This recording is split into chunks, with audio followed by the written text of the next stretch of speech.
Hello everyone and welcome to Castlevania Portrait of Ruin. My name is Kronai and today we're starting a new playthrough of this game. Portrait of Ruin is one of the free Castlevania games released for the DS. It was released in 2006 and personally, it's one of my favorites out of the three, with Order of Ecclesia coming a close second. Anyways, as you can see there, you enter your name, and as well you can draw like little icon thing for your file select.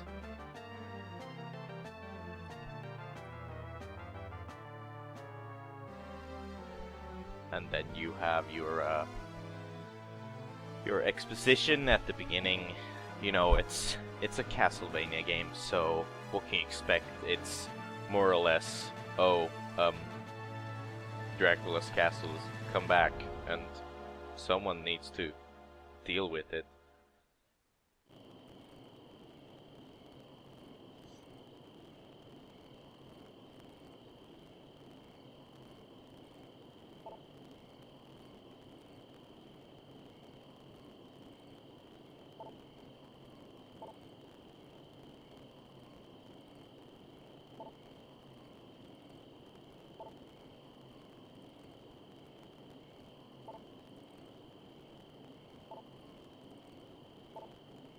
Now, unlike previous titles,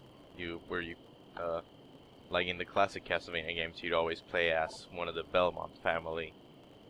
In the DS games, they sort of changed that, and I guess ever since Symphony of the Night, you haven't really been playing as much as the Belmont character.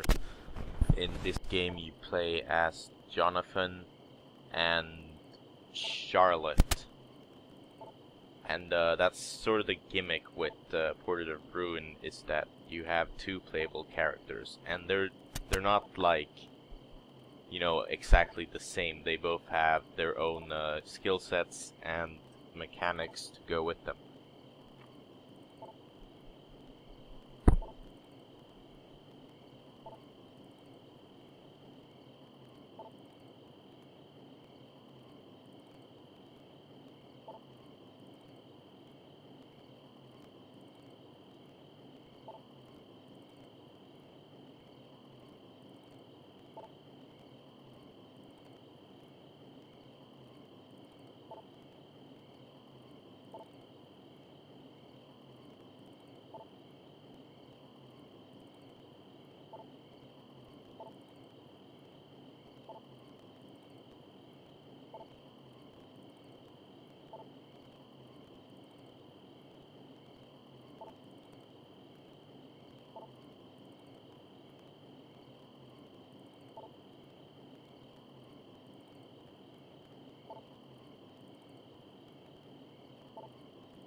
Yeah, at the start here we don't really have any music. The top screen? Well, in this recording it's the bottom right screen, but the top screen shows the map, and for this Let's Play, I will mostly show the map. You can change it to another mode, but I'll only show that like periodically. You'll see later in this video. There you can see you can change between your characters, and as I said, they're both very distinct characters. They're not the same. They both have very different weapons and skill sets, and you can also call the other character to aid you in combat, which is a very nice mechanic. It does help in a lot of situations. I think they've done a lot of great puzzles with it, where you have to call another character to do certain things, or you can just call another character to get a damage boost or whatever. The game also features a pretty deep equip system. It's very, like, like the other DS Castlevania games and all the Metroidvania games, you got a lot of like RPG elements, and as well as a lot of different types of equipment. As we can see here with Jonathan, we can wield many different weapons. The Vampire Killer is the whip you start out with. Personally, I prefer the whips in the early game because they have a lot higher range, as well as they do. I mean, they do pretty decent damage to monsters, and a lot of monsters are, you know, weak to whip attacks. So I prefer using whips early on as much as possible, but later on there are a lot of weapons that are much better than, you know, the whip. You got a lot of like gimmick weapons, like you have in Symphony of the Night, as such. And what just happened was, well, I mean, that's obviously a boss character, but we're not fit at all to fight it yet. We will be seeing that character much later, but that's not until much later. And that was a save point.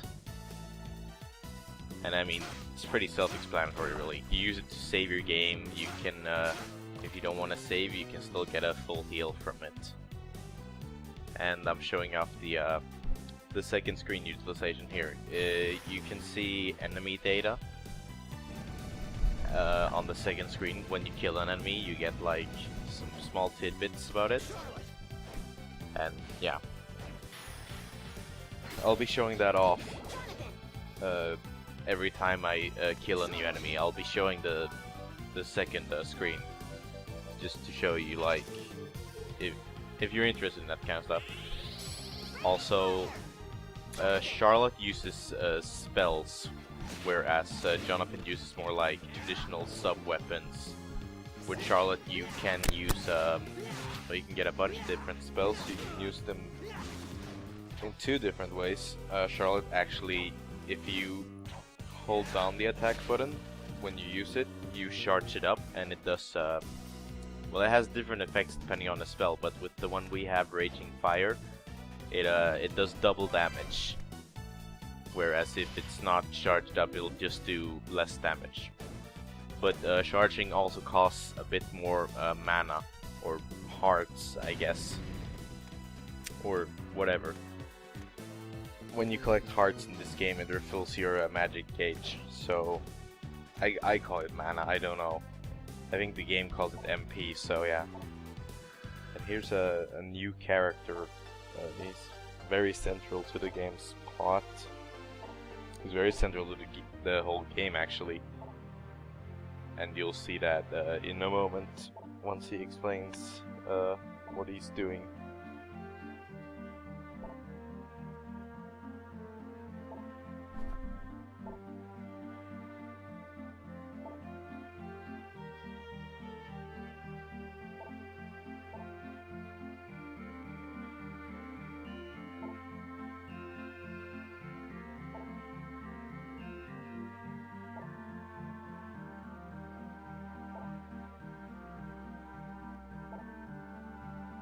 Now, with this game, I'm planning to do a mostly 100% run. I'll be going for all the side quests, all the side stuff.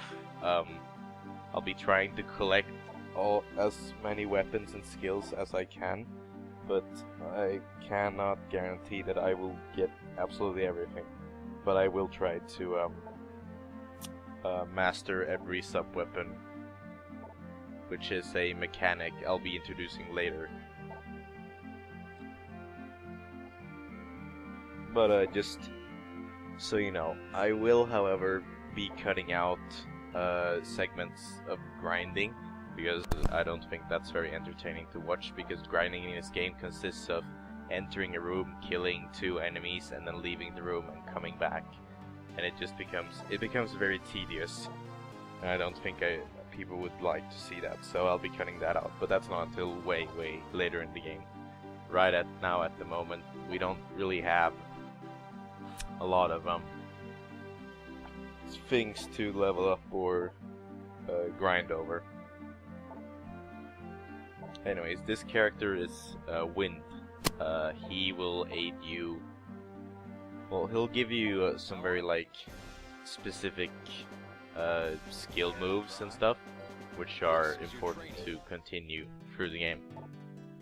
Like now we have to go to Vincent, who is this game's shopkeeper, and he sells a lot of good equipment, potions, maps, and such. And we just got a quest to buy a potion and a map. So we'll be doing that. Vincent is a character who's apparently works for a church of some sort.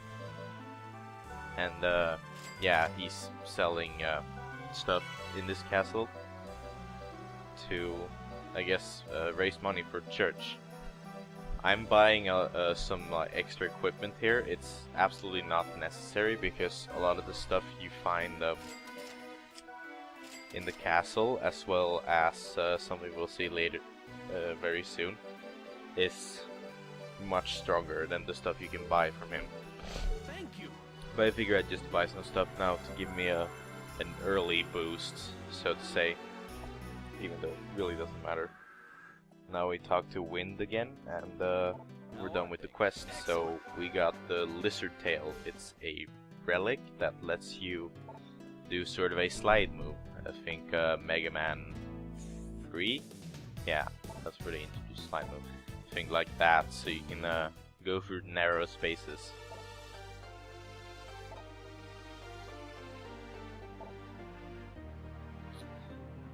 And apparently this castle we're in isn't actually, doesn't belong to Dracula, which is, you know, you'd expect it's a Castlevania game. The main antagonist should be Dracula, right? But in the case of this game, they, well, I mean, we'll be seeing stuff, but what they say now is that there's a guy named Browner, or Bronner, or I don't know how to pronounce his name, but they say there's a guy with that name who's apparently the head of this castle, and makes you wonder, is he somehow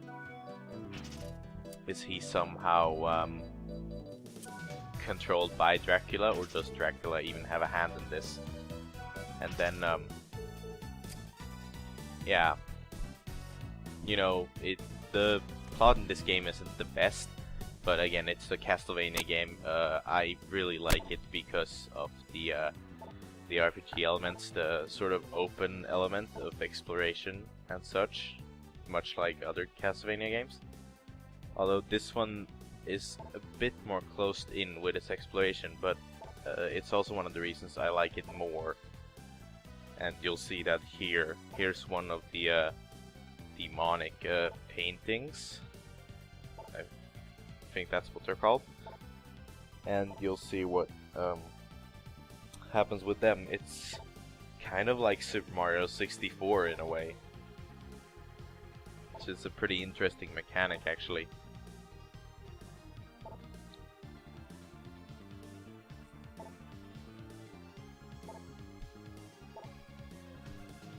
Like, yeah, like this. And it's, yeah, basically entering a painting takes you to different sort of levels. And that's something I really like about this game in particular, because unlike a lot of other, like of the Metroidvania Castlevania games, you're always in Dracula's castle, or, you know, in a lot of like inside environments, and I know they've changed a lot of that with some of the more recent Metroidvania games, or the ones on the DS at least. But I really like this one because you have a lot of like different environments, and every painting world has its own themes, which I think is nice. And I think it really like adds a lot to the exploration and the general aesthetic of the game. So this is City of Haze, it's the first painting world. It's pretty simple, and yeah, there you could see that he dropped a new sub-weapon for Jonathan. Sub-weapons for Jonathan look like that kind of a shield emblem with the dude on it, and magic skills for Charlotte look like scrolls. And I'll be trying to collect all the skills and such, both magic and sub-weapons, to make sure to get a more complete, save file, and to show off all the because one of the things I really like about this game is the different sub-weapons and stuff. They're all very interesting, and there's also a mechanic where you can level up your sub-weapons with Jonathan by killing an enemy with a certain sub-weapon. Gives that sub-weapon more like skill points. And I'll actually be showing that off where you can see it in the second screen, where with the enemy data you can see that it has an SP rating, and that shows how many skill points you get for killing an enemy with that sub-weapon. Yeah, like with this one we have no idea because we haven't killed it yet. This one is pretty tough too. It's I like the enemy design in this game a lot, even though a lot of it is taken from older Castlevania games, like Symphony of the Night especially. But I still like it a lot, because the enemies feel very varied and fun to fight. And if you're wondering, the stuff I'm equipping, I mostly just, whenever I pick up a new piece of equipment, I look at it in the equip menu, and I equip it if I feel like I want to. In the case of that corset, it had a higher defense stat, but the kirtle I have now is it gives Charlotte a boost in her intelligence, which means that she has higher damage for her magic spells, and I prefer that much more than just higher defense, because I don't play as Charlotte enough to warrant higher defense, because I don't take a lot of damage when playing as her. And I know that sounds really snarky, like, oh, I'm so good at this game, which I'm really not. I'm pretty fucking bad at this game, but I like it, so I mean that's sort of the point.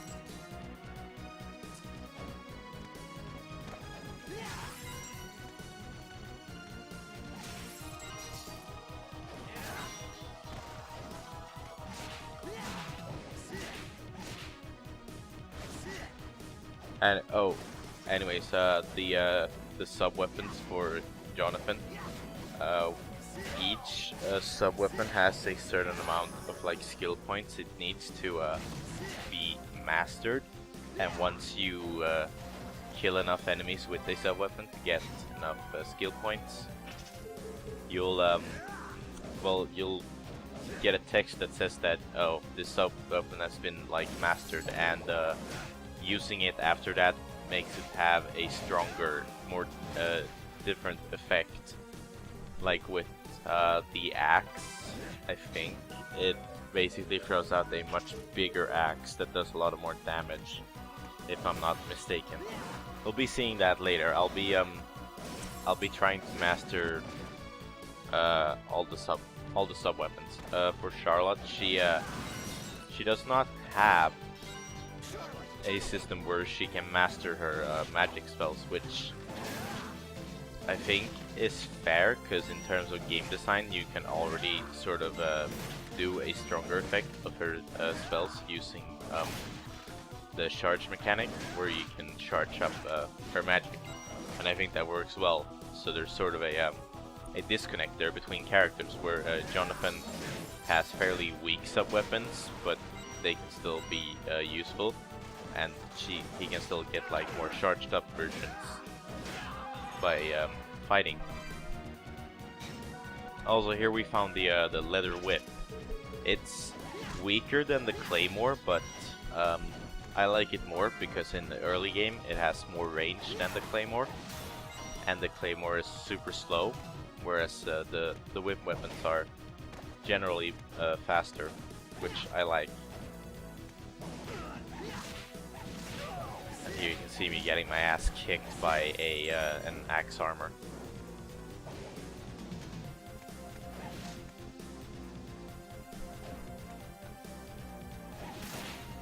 Then there's an enemy that utilizes the 3D rendering of the DS. It always looks kind of off to see an enemy like a polygon enemy, sort of 3D model enemy in a 2D game, but I mean, it's Castlevania, so you gotta expect some weird stuff. And that's the end of this video. I'll see you next part, where we'll finish City of Haze. Goodbye.